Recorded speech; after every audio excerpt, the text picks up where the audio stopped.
Angela Davis spent 2 years in prison for a crime she didn't commit. Why? Because she dared to ask a question that the American empire couldn't tolerate. What if the real oppression isn't coming from communism, but from the system that told you to fear it? What if everything they taught you about freedom and tyranny was exactly backwards? What if the biggest lie ever told wasn't about communism being oppressive, but about capitalism being liberating? Davis didn't just survive the machine designed to destroy her, she exposed it. And what she revealed will shatter every comfortable assumption you have about who the real oppressors are. Let's start with something that should make you uncomfortable. Angela Davis became one of the most wanted women in America not because she committed violence, but because she committed something far more dangerous. She committed thought. Revolutionary thought. The kind of thought that makes power structures crumble just by existing. But here's what they don't want you to understand about Davis. She wasn't just fighting racism. She wasn't just fighting sexism. She was fighting the entire mythology that keeps you enslaved while believing you're free. She was fighting the greatest propaganda campaign in human history, the campaign to make you terrified of your own liberation. Think about this for a moment. Angela Davis, a black woman, a communist, a philosopher, became the FBI's most wanted. Not a serial killer, not a terrorist. A woman who read books and asked questions. A woman who looked at American prisons and said, "This isn't justice, this is a business." A woman who looked at American foreign policy and said, "This isn't democracy, this is imperialism." A woman who looked at American capitalism and said, "This isn't freedom, this is sophisticated slavery." And for that, for thinking, they tried to destroy her. The FBI didn't hunt Angela Davis because she was dangerous to people. They hunted her because she was dangerous to power. Because she had the audacity to suggest that maybe, just maybe, the system telling you that communism equals oppression might be the same system that's actually oppressing you. Here's where it gets really twisted. The same government that put Japanese Americans in concentration camps during World War II, that enslaved millions of Africans, that genocide Native Americans, that carpet-bombed Vietnam. This government spent decades telling you that communism was the real threat to human freedom. Let that sink in. The country that invented Jim Crow laws spent 50 years telling you that other countries were oppressive. The country that still has the world's largest prison population spent half a century telling you that other systems restrict freedom. The country that overthrew democratically elected governments around the world spent decades telling you that other ideologies are anti-democratic. Davis saw through this theater immediately. She understood that anti-communist propaganda wasn't about protecting you from oppression. It was about protecting oppression from you. It was about making sure you never looked too closely at the system that was actually restricting your freedom, exploiting your labor, and destroying your communities. The Cold War wasn't a conflict between freedom and oppression. It was a conflict between two different models of organizing society. And the American model was so brutal, so exploitative, so fundamentally anti-human, that it could only maintain legitimacy by convincing you that any alternative was worse. But Davis asked the dangerous question: worse for whom? Worse for the people doing the oppressing? Or worse for the people being oppressed? Angela Davis understood something that most people still don't understand. Propaganda doesn't work by lying to you directly. Propaganda works by controlling what questions you're allowed to ask. Think about how anti-communist propaganda actually functions. It doesn't argue against communist ideas on their merits. It doesn't engage with communist analysis of capitalism. It doesn't refute communist solutions to social problems. Instead, It makes the very act of considering communist ideas seem dangerous, unpatriotic, naive. You're not supposed to ask, what if workers controlled the means of production instead of billionaires? You're supposed to react with, that's communist. You're not supposed to ask, what if healthcare was a human right instead of a commodity? You're supposed to react with, that's socialist. You're not supposed to ask, what if we organized society around human need instead of private profit? You're supposed to react with, that's unrealistic. Davis saw that this wasn't education. This was conditioning, psychological conditioning designed to make you police your own thoughts, limit your own imagination, accept your own exploitation. And the most insidious part? This conditioning was so effective that even people suffering under capitalism would defend capitalism against their own interests. Even people being exploited by the system would attack anyone who suggested alternatives to the system. There's a reason Angela Davis became the world's most important prison abolitionist. Because she understood that the American prison system is the perfect metaphor for American capitalism. Both systems take human beings and turn them into profit centers. Both systems take people's bodies and turn them into commodities. Both systems take social problems and turn them into business opportunities. But here's what Davis realized that blew everything open. The same people telling you that communist countries are oppressive are the same people making money from the largest incarceration system in human history. The same people telling you that capitalism equals freedom are the same people who've built a trillion-dollar industry around putting human beings in cages. America has 5% of the world's population, but 25% of the world's prisoners. The United States incarcerates more people than any country in history, more than Stalin's Soviet Union at its peak, more than apartheid South Africa, more than any communist country ever did. And most of these people are imprisoned for non-violent offenses related to poverty and addiction. But somehow, you were taught that other countries are the oppressive ones. Davis saw that this wasn't coincidence. This was design. The same economic system that requires unemployment to function also requires criminalization to manage the unemployed. The same economic system that requires poverty to maintain cheap labor also requires prisons to warehouse the poor. The same economic system that requires inequality to generate profit also requires punishment to manage inequality. The prison system isn't a bug in American capitalism. It's a feature. It's not a failure of the system. It's the system working exactly as designed. Here's what Angela Davis understood about communism that most people never learn. Communism isn't a set of policies to implement. Communism is a method of analysis. It's a way of understanding how power actually works, how wealth actually flows, how oppression actually operates. When Davis studied Marx, she wasn't learning what to think. She was learning how to think. She was learning to ask, who owns what? Who controls what? Who benefits from what? Who pays the cost of what? And when you start asking those questions about American society, the answers are devastating. Who owns the media that tells you what to think about communism? Billionaires. Who owns the politicians that make laws about economic systems? Billionaires. Who owns the companies that profit from war, prisons, poverty, and environmental destruction? Billionaires. Who benefits from you being afraid of economic alternatives? Billionaires. Davis realized that anti-communist propaganda isn't about protecting democracy. It's about protecting oligarchy. It's not about defending freedom. It's about defending the freedom of a tiny elite to exploit everyone else.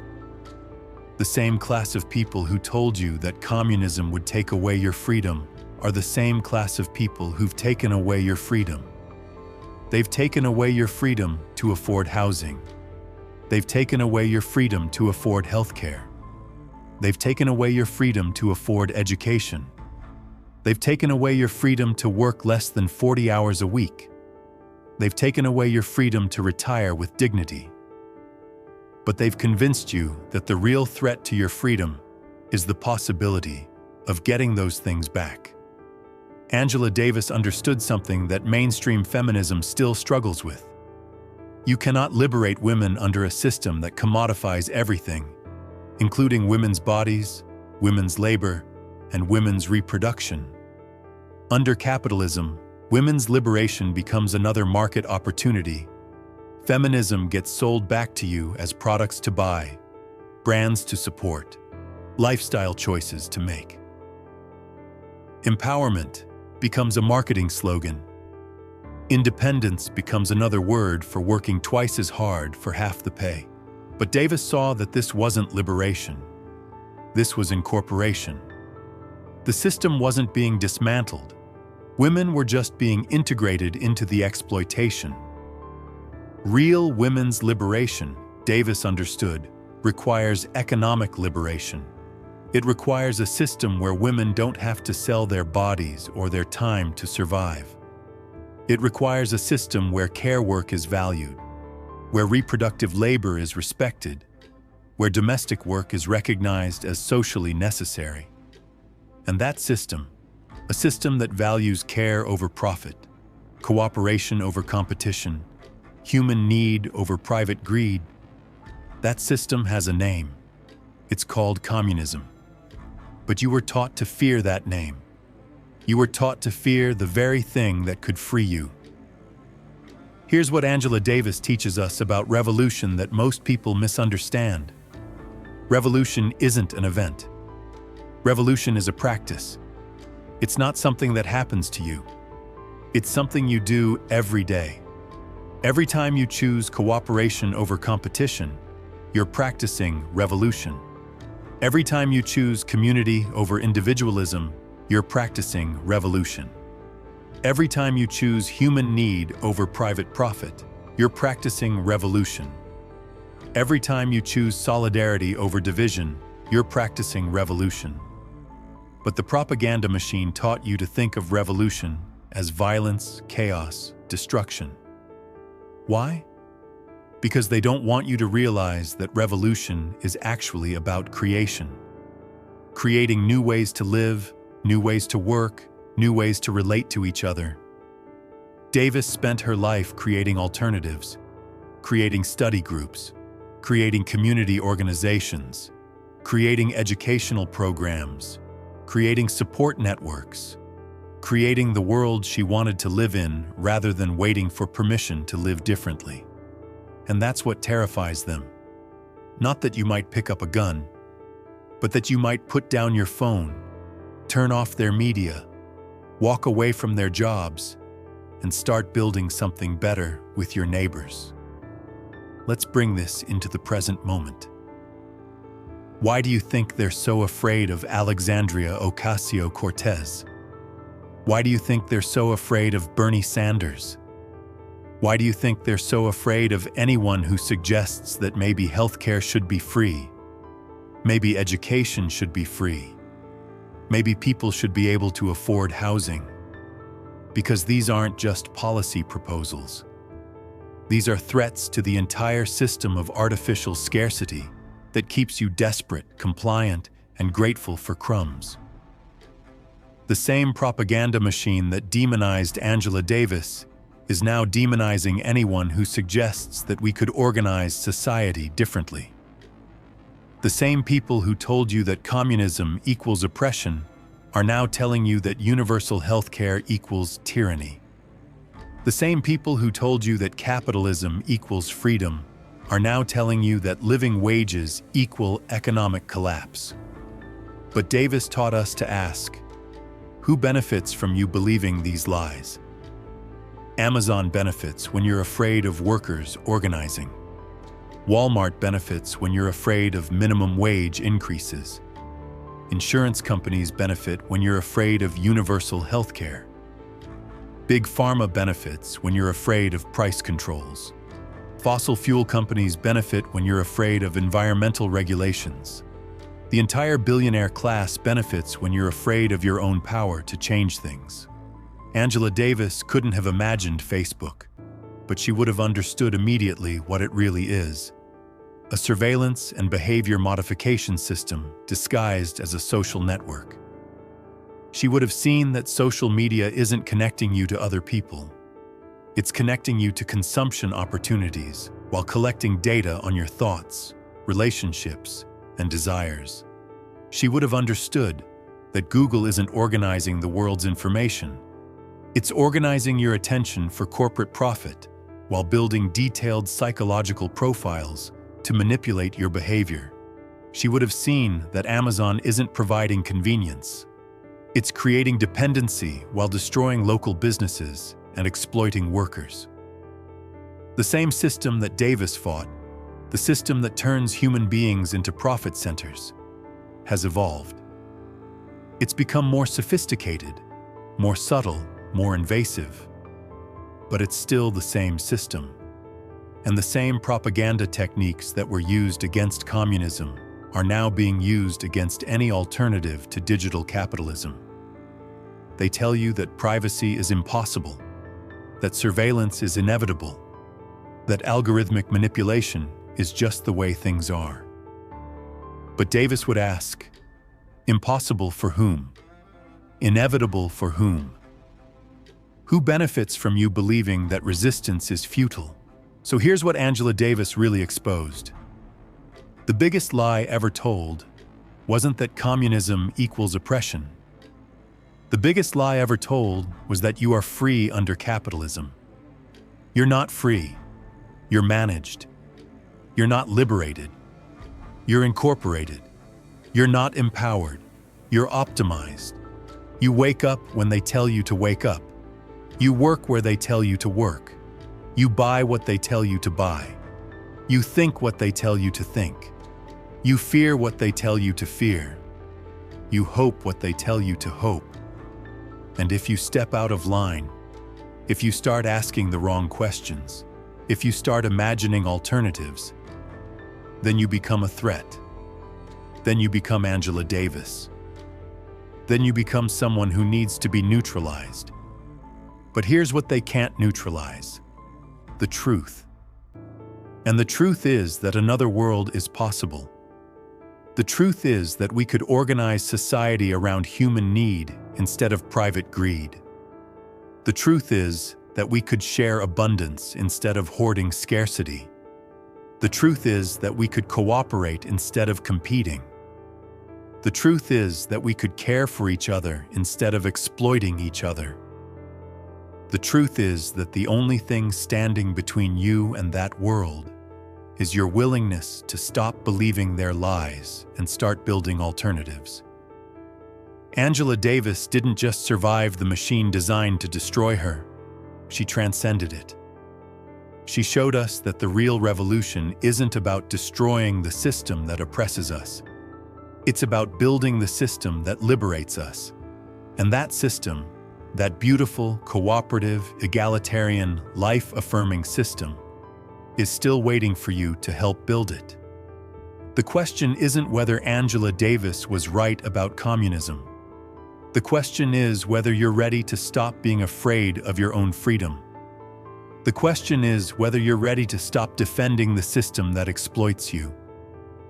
The question is whether you're ready to start practicing the revolution that Davis spent her life modeling, because the revolution isn't coming. The revolution is you deciding to live differently. The revolution is you choosing cooperation over competition. The revolution is you choosing community over individualism. The revolution is you choosing love over fear. And that choice, that simple, daily, practical choice, is the most dangerous thing in the world to every system that depends on your submission. Angela Davis proved that you don't have to submit. The only question left is, what are you going to do with that knowledge?